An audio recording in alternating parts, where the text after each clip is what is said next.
मेरो चाहिँ है अब 1 महिनाको मेरो 1 महिनाको बोल्नु न तपाईँ। मेरो 1 महिनाको चाहिँ गणेश भाइको चाहिँ अब हामीले मैले धेरै सहयोग गर्न नसकेँ नि। भाइको क्रिया खर्च भाइले पार्किङमा 1000 रुपियाँ तिर्न नसकेर उसले आफ्नो ज्यान गुमायो।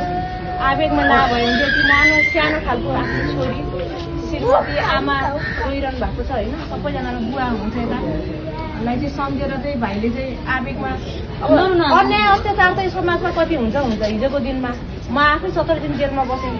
अन्याय अत्याचार त हुन्छ तर आफू लड्नु पर्थ्यो। भाइले लड्नको लागि चाहिँ बुवा नरुनु बुवा लड्नु पर्थ्यो। आवेगमा आयो अपवाद सहन सकेन। तर राज्यले चाहिँ अब भनौँ न यो नानीलाई चाहिँ अब दिदी पनि सदनमा हुनुहुन्छ केही आवाज उठाएकै छ। नानीलाई चाहिँ पढाइदिनु पर्यो। जति पढ्छु उसले ठुलो हुँदैछ उसलाई पढाइदिनु पर्यो।